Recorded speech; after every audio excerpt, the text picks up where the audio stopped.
Kita lihat di dalam Yehezkiel 47 ayat 3 sampai dengan 5. Saya undang bangkit berdiri, kita sama-sama baca ya.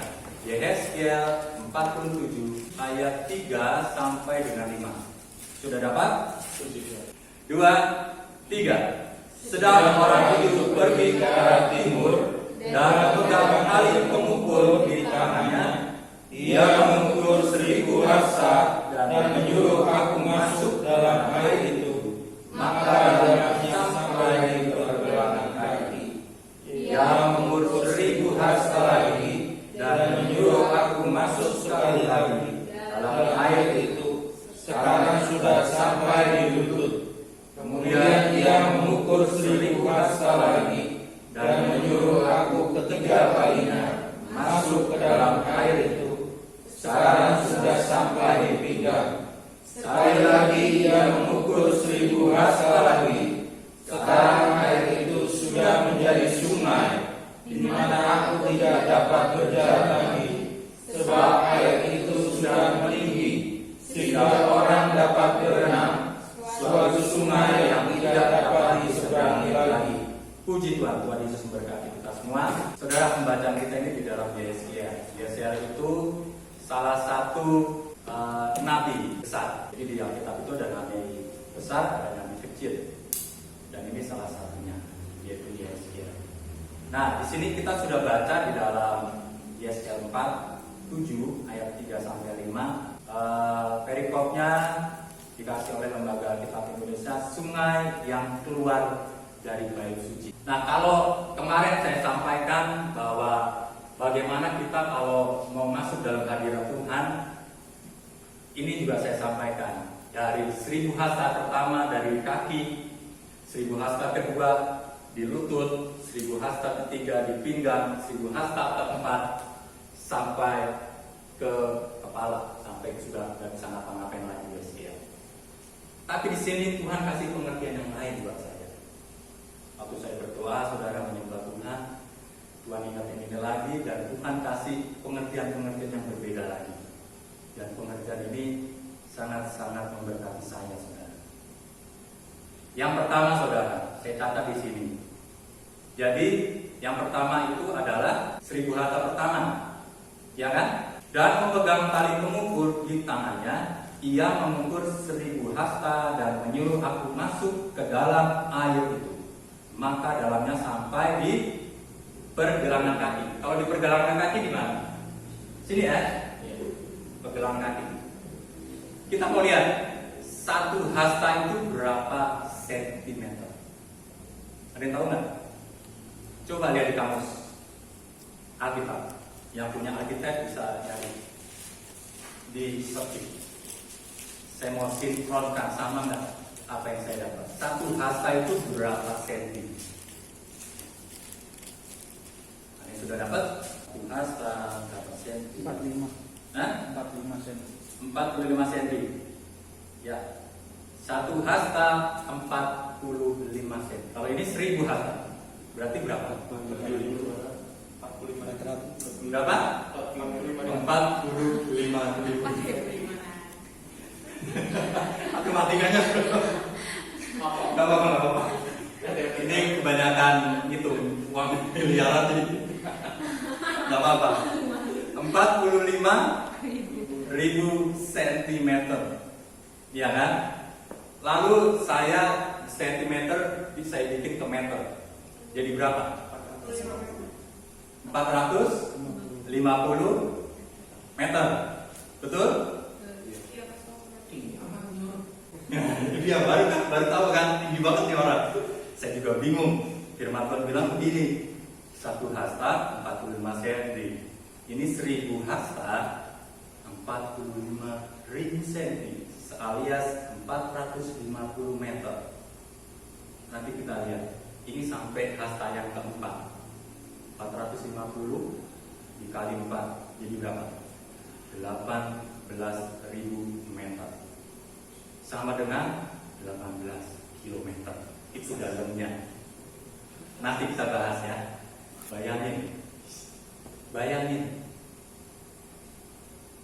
Berapa tadi? 45.000.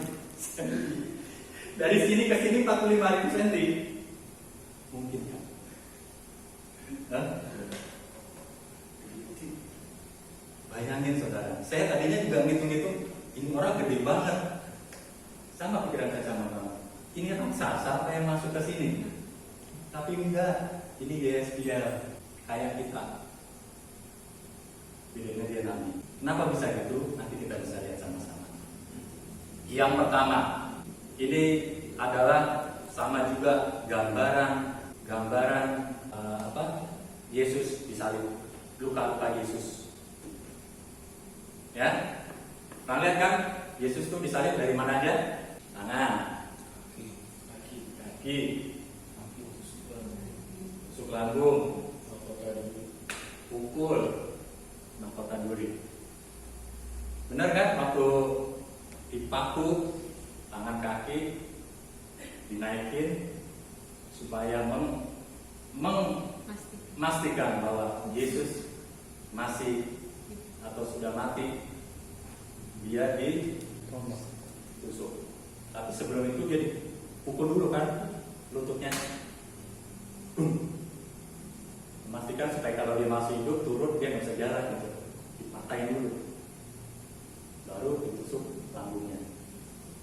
Sama juga dengan hasta ini. Pertama di kaki. Di sini saya catat saudara, tapak kaki atau pergelangan kaki, luka pada salib Yesus itu di kaki. Yang artinya adalah tanda rasa hormat. Kenapa di kaki? Itu tanda rasa hormat. Kalau kita baca-baca lagi saudara, apalagi kalau kaki kita, kalau orang keraton ya, orang Jawa, mungkin di bagian suku-suku lain juga ada. Kalau masuk rumah itu cepat copot sendal, copot sepatu, baru masuk rumah kan. Itu tanda penghormatan kita sama si tuan rumah atau sama seorang raja. Nah itu di kaki saudara. Kita lihat di dalam Keluaran 3 ayat yang ke-5. Lalu ia berfirman, janganlah dekat-dekat, tanggalkanlah kasurmu dari kakimu, sebab tempat di mana engkau berdiri itu adalah tanah yang kudus. Jadi gambaran kaki adalah rasa hormat kita kepada Allah. Kenapa harus kaki dulu yang masuk? Karena disuruh berjalan kan? Kamu berjalan 1000 hasta masuk ke dalamnya. Kaki dulu sampai pergelangan kaki. Harus ada rasa hormat sama Tuhan. Kalau kita nggak punya rasa hormat, percuma kita datang sama Tuhan. Rasa hormat itu seperti apa sih? Rasa hormat itu gak kayak baris berbaris saudara. Ada komandannya hormat, gak ada komandannya hormat.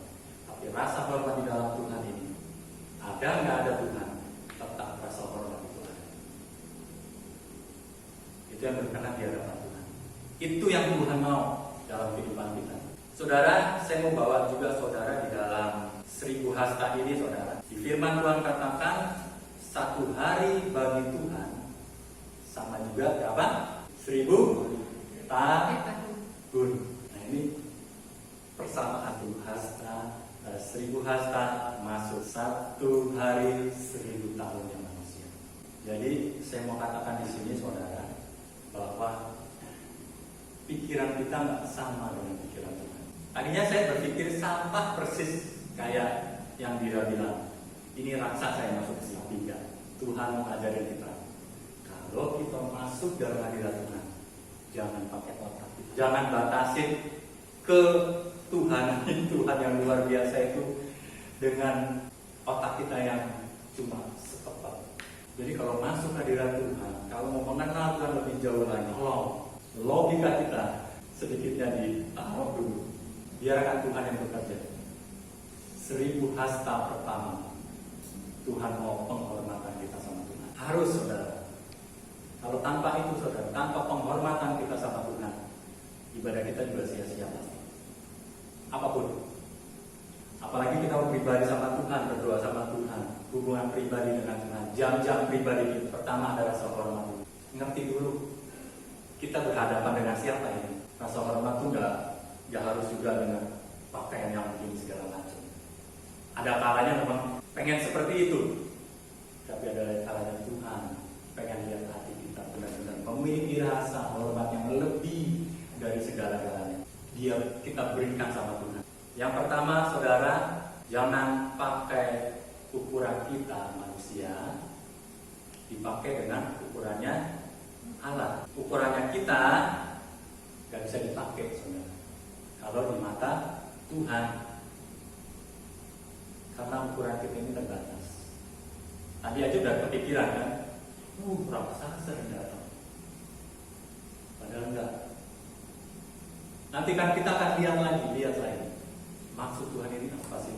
Jadi jangan pakai ukuran kita dalam menilai kerohanian seseorang. Jangan pakai ukurannya kita sendiri-sendiri, karena kita nggak tahu Tuhan sedang berperkara dengan dia. Jadi jatuhnya nanti menghakimi. Nanti setuju atau tidak? Matius 7 ayat 3. Mengapakah engkau melihat selumbar di mata saudaramu, sedangkan balok di dalam matamu tidak engkau ketahui? Ya, terima kasih. Mengapa engkau melihat selumbar di mata saudaramu? Selumbar itu kayak mungkin kayak rambut gitu ya. Sedangkan balok di mata tidak engkau ketahui. Ketutupan saudara kan sama baloknya. Jadi jangan pakai ukuran kita, pakai ukurannya Allah. Jadi kita bisa belajar, kita nggak bisa tidak menghakimi. Ya, siapapun kita bisa memahami orang lain, kita bisa mengerti, dan kita bisa memiliki hati yang bijaksana.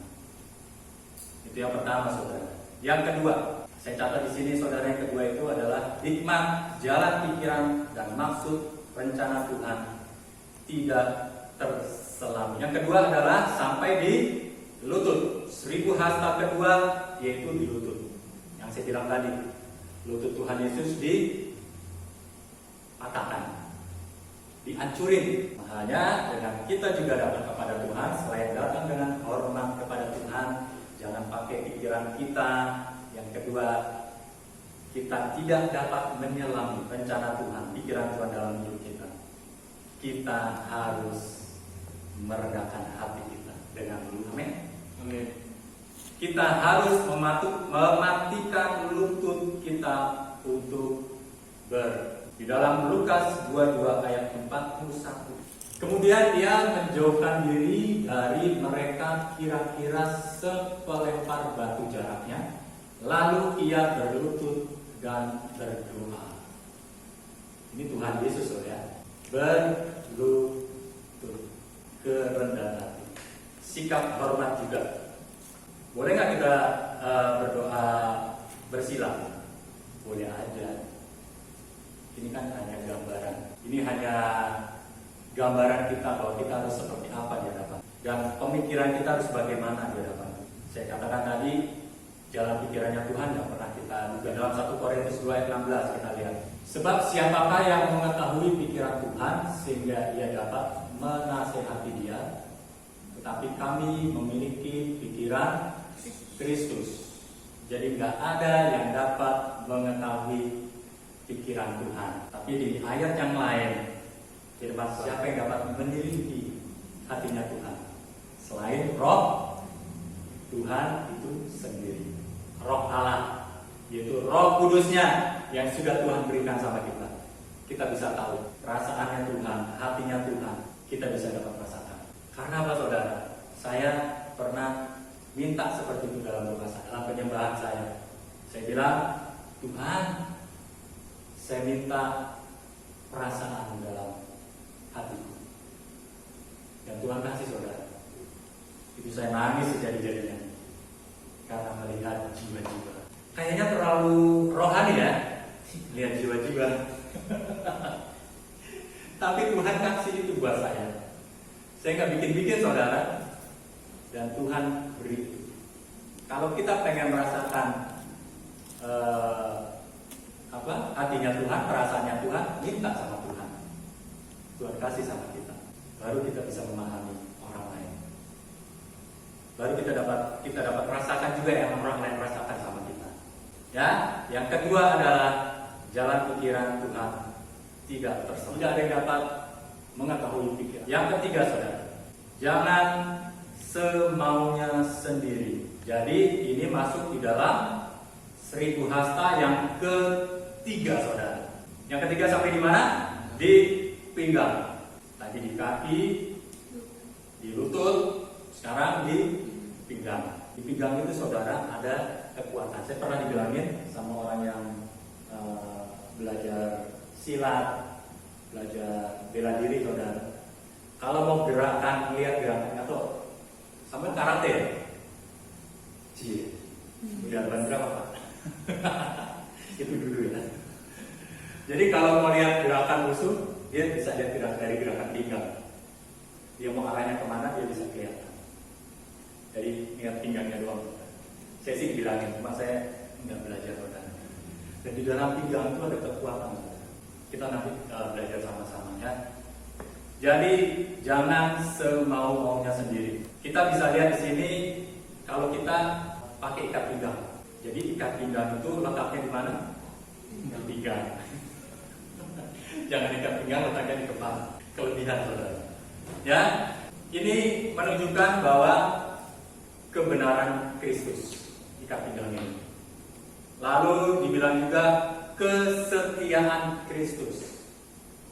Ya, kita catat di sini ada 1000 hasta yang ketiga, yaitu di pinggang. Jangan semuanya sendiri. Ikutin kebenarannya Kristus. Ikutin kesetiaannya Kristus.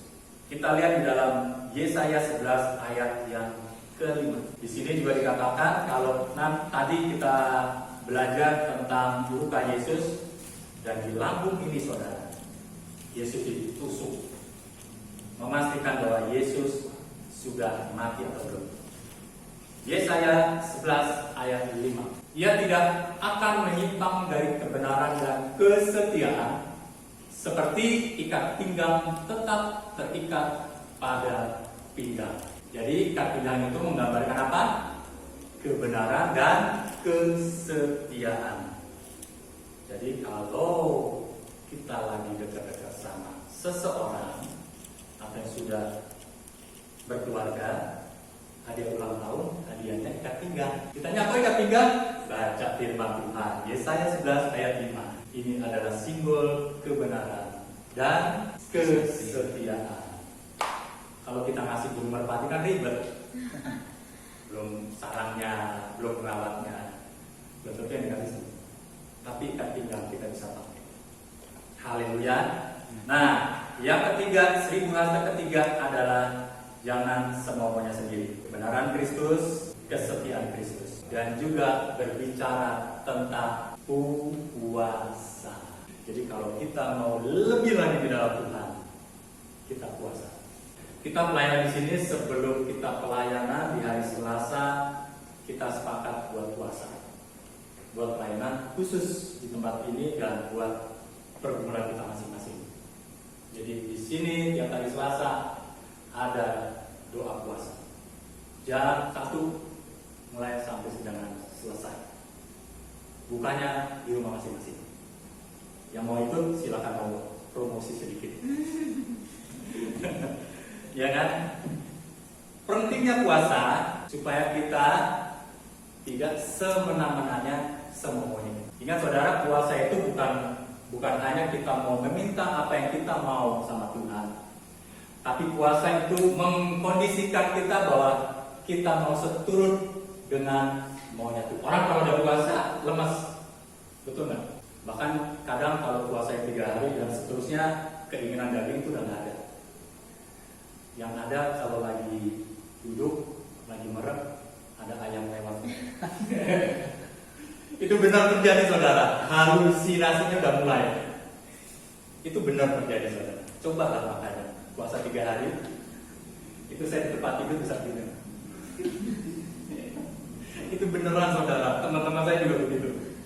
Itu udah terlintas, itu benar-benar ada, ya itulah dia saudara. Itu apa ininya, pikiran kita, kedagingan kita, jiwa kita udah mulai merana, karena udah benar-benar lemas saudara. Dijawab ngomong aja udah udah gue percaya mana. Jadi begitu. Jadi puasa itu mengikuti kehendaknya Tuhan, belajar mengikuti kehendaknya Tuhan. Bukan memaksa Tuhan lah ya. Waktu itu saya udah bilang doa yang memaksa Tuhan itu juga bisa, tapi ada konsekuensinya. Seperti Yakub, baru dipegang aja pahanya, dibilang terpelecok, dia belum bisa jalan sama malaikat Tuhan gara-gara dipegang doang. Karena Yakub melawan malaikat Tuhan, bertahan dong. Kalau bertahan, dia nggak pukul, cuma pegang doang padahal.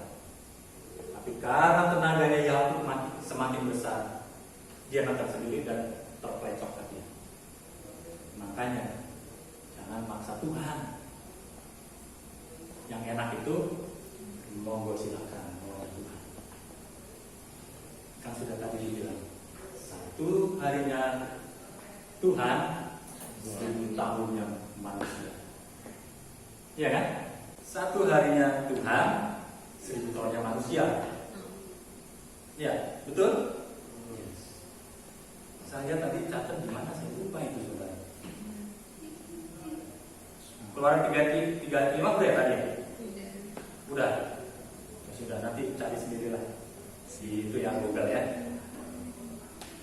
Nah yang ketiga tadi apa saudara? Jangan maunya sendiri, kebenarannya Kristus, kesetiaan Kristus, dan puasa.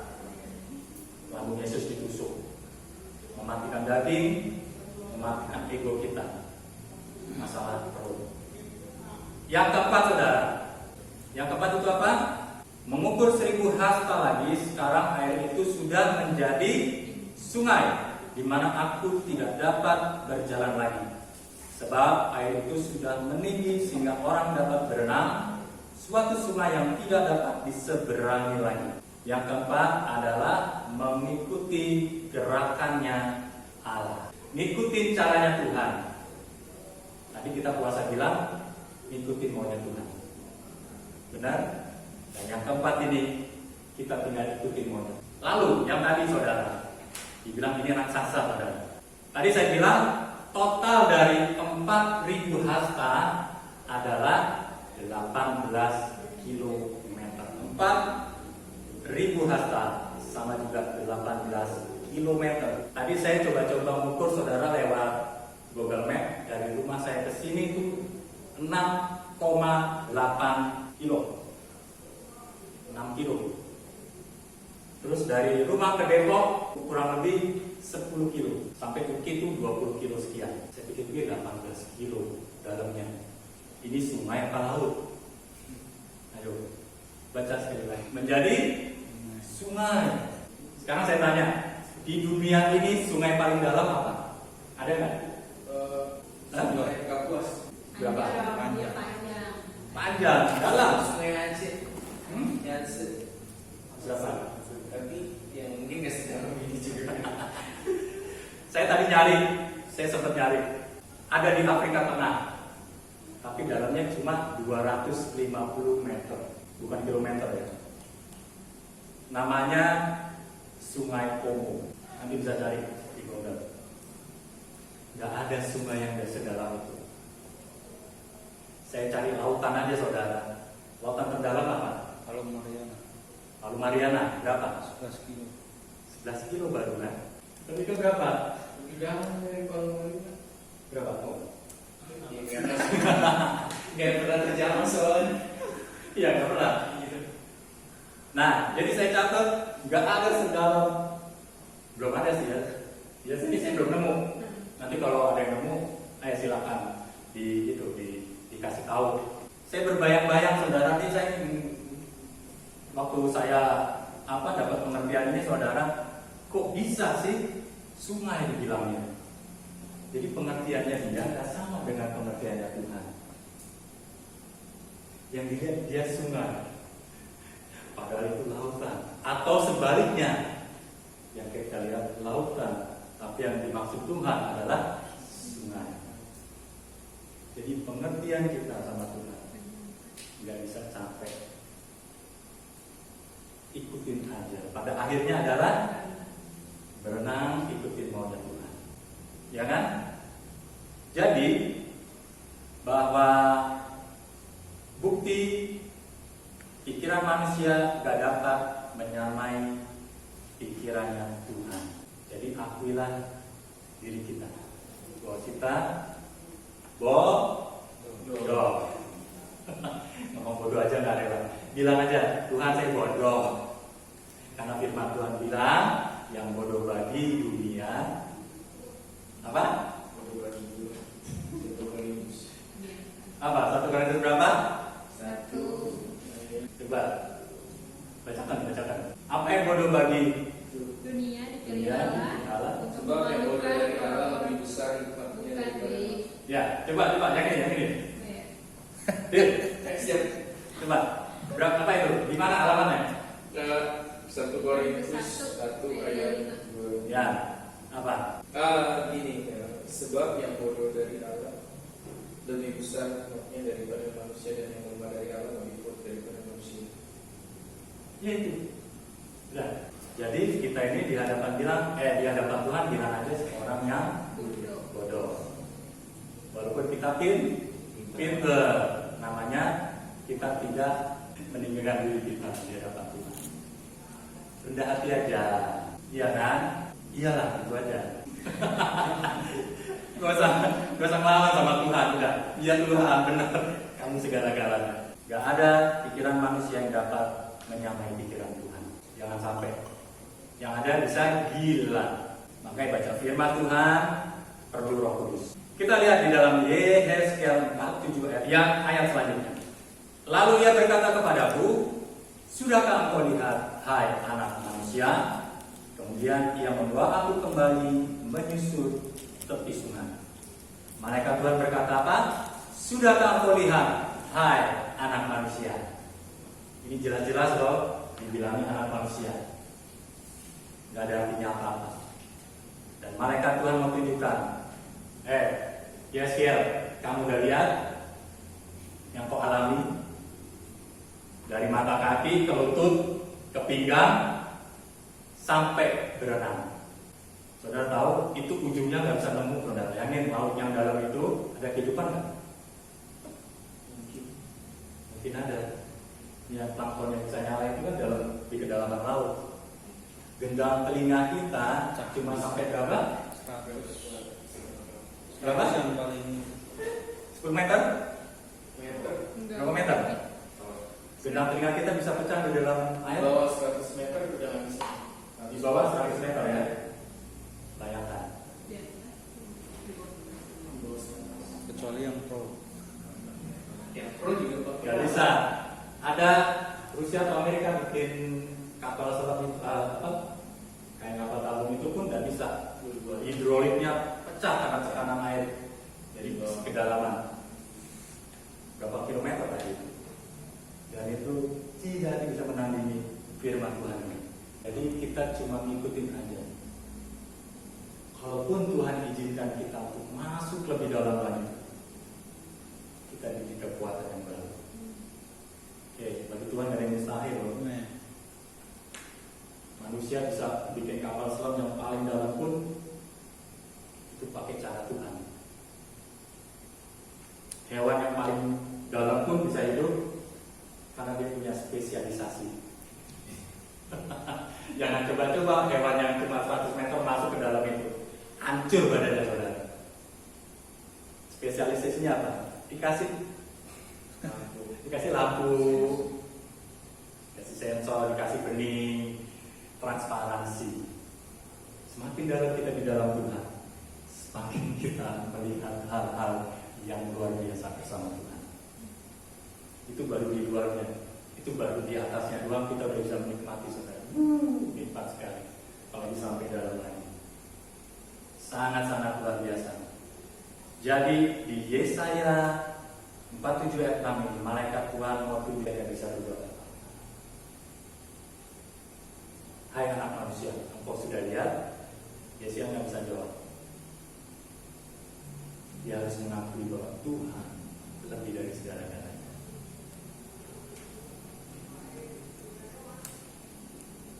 Yesaya 55 ayat 8 sampai 9. Kita lihat lagi ini. Jangan sekali-kali menjadi mengalahkan pikiran yang benar. Yesaya 55 ayat 8 sampai yang ke-9.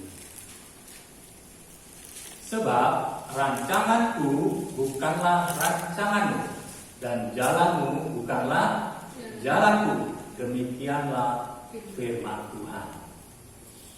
Jelas? Seperti tingginya langit dari bumi, demikianlah tingginya jalanku dari jalanmu, dan rancanganku dari rancanganmu. Jadi apa saudara? Akuilah Tuhan lebih dari segala-galanya. Lebih dari usaha kita, lebih dari pendidikan kita, lebih dari keluarga kita, lebih dari kekayaan kita, lebih dari kemiskinan kita, lebih dari kebodohan kita. Akui Tuhan dari segala-galanya. Karena Dia punya pemikiran yang lebih tinggi dari kita. Gak bisa terjangkau sama pikiran kita.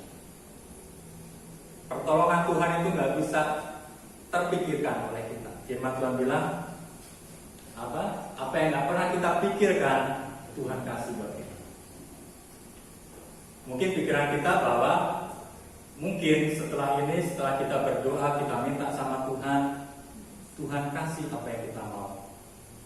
Saya mau katakan saudara, kalau orang Kristen baru masuk, orang Muslim baru masuk Kristen, minta sama Tuhan, pasti dikasih. Kenapa? Masih baby, masih bayi dia. Oke, gampang banget. Gitu. Jadi kalau sudah semakin dewasa, Tuhan akan semakin menguji kita.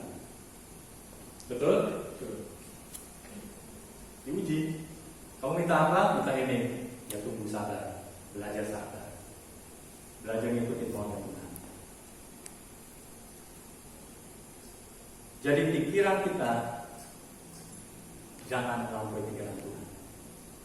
Kita akan hancur lebur, berantakan diri kita. Akuilah Dia dalam segala hal, dalam segala lakumu, dalam segala perbuatanmu, segala-galanya lah. Masa depanmu. Saya berdoa biar Roh Kudusnya yang menggenapi, memberi pengertian buat kita semua supaya kita sama-sama belajar. Yang pertama adalah jangan pikir pakai ukuran kita. Yang kedua, jalan pikiran Tuhan gak sama dengan jalan pikiran kita. Yang ketiga, jangan semuanya sendiri. Yang keempat, ikutin gerakannya Tuhan. Haleluya. Puji Tuhan saudara, firman Tuhan sampai di sini. Tuhan Yesus memberkati kita semua. Kita berdiri, kita angkat pujian jalan kita.